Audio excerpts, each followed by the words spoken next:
Hello YouTube, this is my first review, and it's going to be on Slipknot's debut album, 10th Anniversary Edition. So let's get into the review. I'm not going to dilly-dally like the last time I just tried to, and then my webcam on the computer crashed.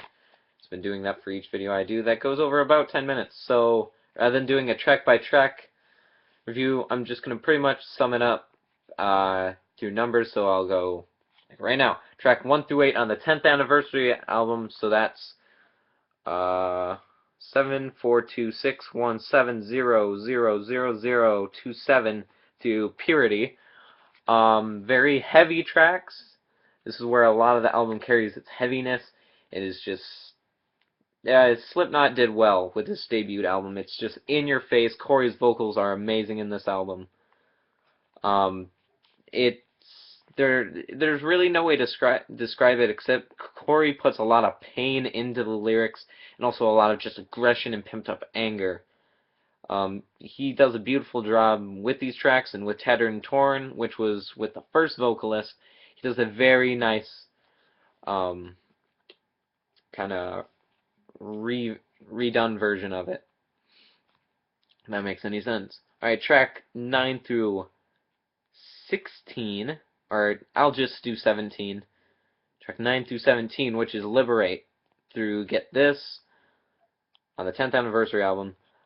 These, once again, are just, this whole album's heavy.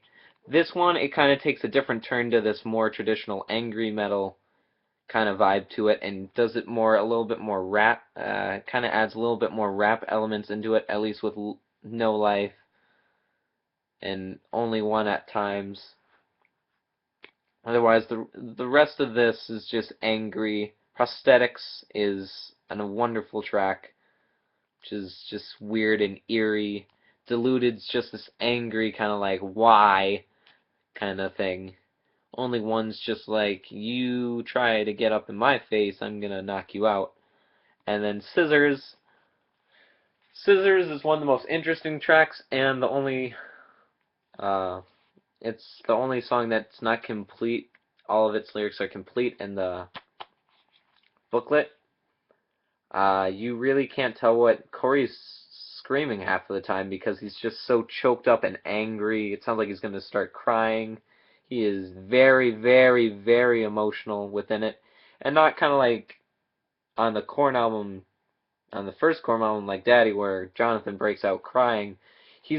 Corey's just screaming his lyrics out the whole song once you get him started, and he's just an emotional train wreck at that point. Get This is again one of my favorite tracks. In fact, one of the first songs I learned off this album. Love the chorus. It is one of the songs you'll see mostly played during the tours and stuff. So now we're going to do the last third of the album, which is Spit It Out Hyper version all the way up to Despise Demo. So I'll just do it like this. The mixes, the only one that I really care for is Spit It Out Hyper version. Otherwise, Spit It Out Stamp You Out mix, Sick Malt Injected mix, and Wayne Bleed Terry Date mix. I don't really care for. Not really. I mean, the two spit it outs, the hyper version, it's just sped up and changed at times. Spit Out Stamp You Out is slowed down and kind of changed.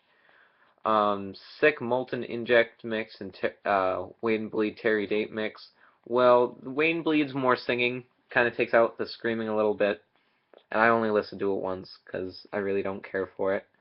The Sick mix, I only really listened to it once. I'm gonna listen to it again, but for what I remember, not much has changed. It might be a little bit more, I don't know, sampled, turntabled a little bit more electronic. But yeah. As for the last tracks, the demos, which is Wayne Bleed, Snap, Interloper, and Despise. Wayne Bleed demo, it did take one or two times to warm up to me, but once I actually warmed up to it, loved it. I do like that demo. It's definitely not as good as Snap, Interloper, and Despise, which are the last three original tracks off this album. And actually, in the booklet, you don't get Snap or Interloper From what I've checked, you don't get those lyrics in there. You only get Despise, and Despise is the alt version of Purity. It's changed at times, but pretty much it's pretty close to being the same. But Snap and Antelope are wonderful demos. In fact, when I first bought the CD on iTunes, I bought the normal version, and then I bought the bonus tracks off the 10th anniversary. Well, a couple days ago I went back because I'm OCD about my music and just rebought the whole 10th anniversary album. Same thing I just did with Volume 3. And yeah, so now it says all 5, and now it just has 5 albums in the Slipknot folder, which is fine, which I like. But Snap, you can get it off the Freddy vs. Jason album. Yep, and Interloper and Despise are on the Digipack versions of the album before this. You can get those.